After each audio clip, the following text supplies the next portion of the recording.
Brown sugar.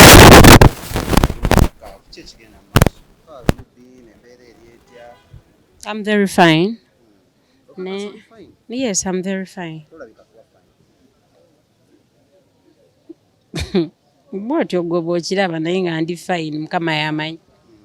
Tukusanze ku kkooti leero Abiwobu tata w'abaana bamukomezawo mu kkooti ng'ali very smart.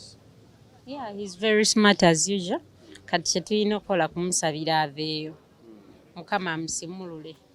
Amutaase mwoyo wa mukama amukulembere byonna biggwe bulungi naye nga si byangu. Gwe nga bw'olabamu emisango gino olowooza kiki ekituufu gwe artist omumanyi okusinga abalala bonna? Actually, I can't talk about it. I can't talk about it. That's it. Sisobola kubyogera nange. Sisobola kubyogerako nnyo naye nga tumusabire aveeyo. That's all. Bannange. Obadde otya waatabadde? Waatali obadde otya all these months? I am fine. I've been there satisfying myself in everything. Okusinziira kkooti ekoze kasoobo olege kiki kyoyinza ogamba kkooti katula emyezi gy'enjogedde? Kkooti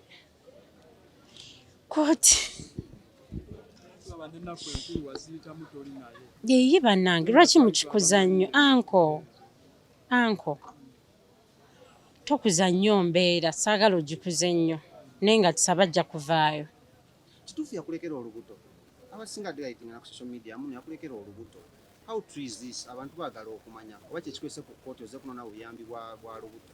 Mwanyinazi ebintu ebimu wandibirese naye nga kituufu owaaye omusajja muleke bannange watya ng'oli lubuto owaaye obadde otya? I'm not pregnant, but I'm happy. I'm happy where I am. Nsaba kimu mukama asimulule Sipapa amugye mu bunnya bw'alimu kubanga si byangu alina famire gizaalalirira alina abantu bangi baabeezaawo. So all we need to do is to pray for him aveeyo bambi. Omanyi omuntu teri muntu ayagaliza munne ekibi kubanga leero kiriwo enkya kiriwo. So mwenna abali eyo mu butuufu ng'okimanyi walya ku ssente ya Sipapa nga Sipapa yakubeererawo mu mbeera yonna. Please come we stand together. Mujje tuyimirire wamu. Okusinga okubeera eyo byemukola si birungi. Eno abantu weebatyo naye ati ekyo mwandikirese ne twegatta ne tulaba engeri gye tujjayo omwami ono. Newankubadde tetulina buyinza kuba bino ebintu birabika byatusukka. Naye nga we twekuumira ewamu tusobola okubaako ne kye tutuukako.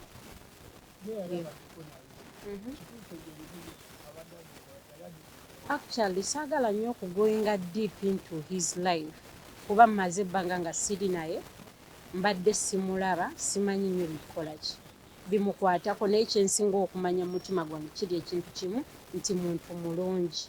Olinganga alina obugumu bungi nnyo ku mutima biki ebibakola ebbala ebisinga okuluma era nga Sipapa right now ali mabega wa mutayinza bana ekisinga okunu by the way bijja kunkaanya. I don't want to talk about them naye you people you full of disappointments.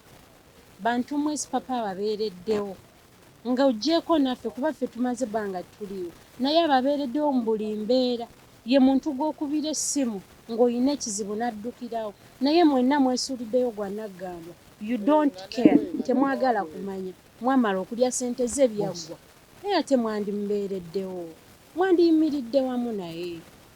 Lwaki mukola ebintu lwaki muyina emitima emibi bannayuganda?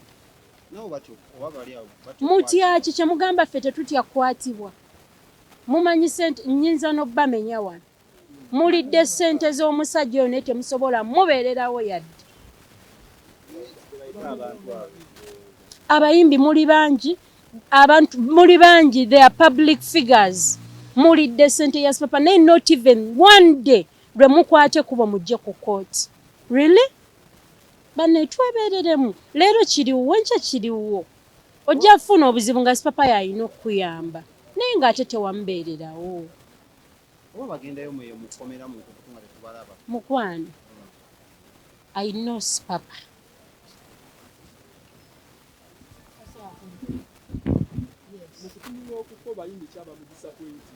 sisobola kubamenya kuba nammwe mubamanyi nga bannamawulire mubamanyi ababadde balya ssente ye nga kyensaba just mujje tuyimirire wamu mwana byemukola tebiriiyo tudde mu mazima omusajja oyo ababeereddewo mu mbeera yonna naye mmwe temubaddeewo. Sipapa yakunyumirako ku bantu bano engeri obulumi bwayitamu nga alina obulumi bungi ku mutima gwe alina obulumi bungi atya ekintu kye bayita omuntu yejjusa obulamu bwe kubanga abantu be yasinga osembeza mwenna temubeereddewo musajja oyo.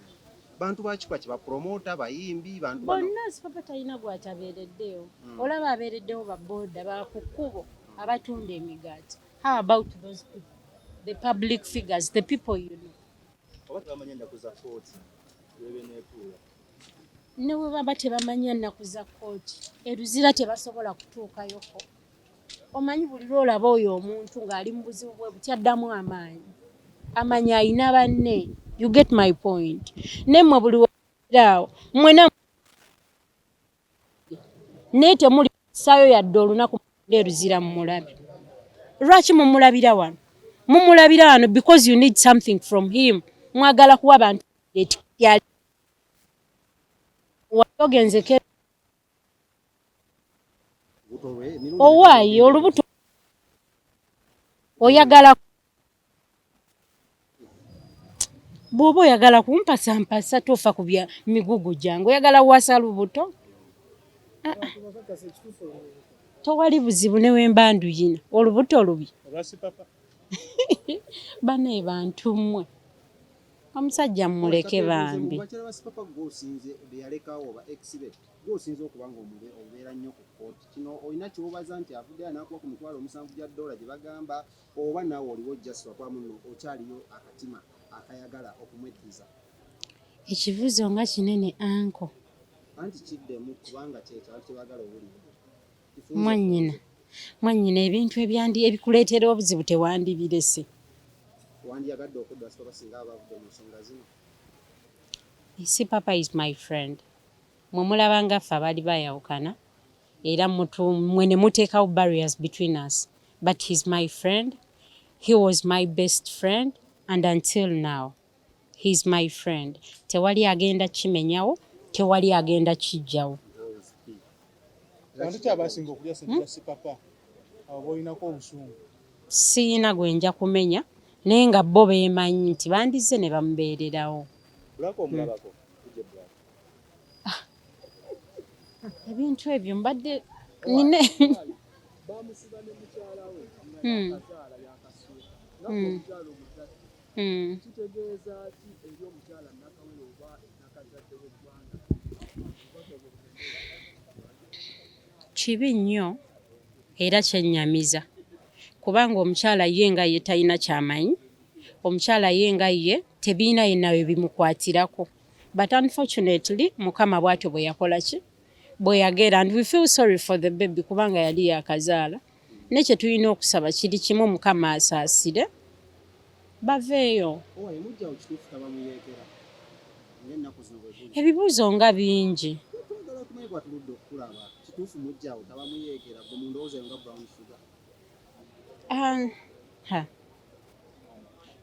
Nze mujja wange muyeekera.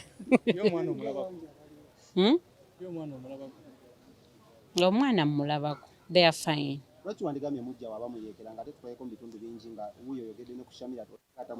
Kasimuyinaako buzibu because bawe si bba wange. Bawe mukwano gwange, my best friend. It's okay. Sibeerangako na bambi tonke tonsuna. I've never been with her. Twaliyo ne Serena. Oyo mukwano gwange. Serena is my friend. Leero tazze naye olulala ajja kujja. She was busy. Ali up country ali mu kuyimba. Bwana abalungi. I am very fine.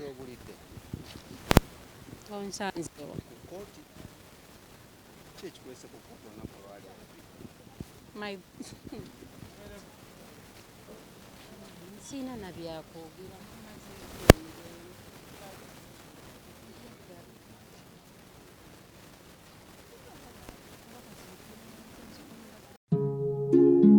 Oyagala omukolo gw'ogwenjawulo gubeere n'ebijjukizo mu nnyumba yo? Kankwanjulire ba King Montage Photo Studio. Ffe bakafulu mu kkuba ebifaananyi n'okukola video. Olina wedding, birthday party, kukyala, nika, baby shower, photoshoot oba music shoot na buli kimu kyonna ky'oyagala. Ffe tusobola okuwa ebijjukizo ebirungi eri ebirooto byo. Ate nno mwana wattu kusintiiza omuntu wa bulijjo. Tusange Bannankulabi ku Bitaala ku Prime Tower Level 3 Room D04. Okumanya ebisingawo tukubire ku nnamba zino: 0702 104 125 oba 0755 311 731 oba 0777 223 405. King Montage Photo Studio. Ffe tusobola okuwa ebijjukizo ebirungi ate nno mwana wattu kusintiiza omuntu wa bulijjo.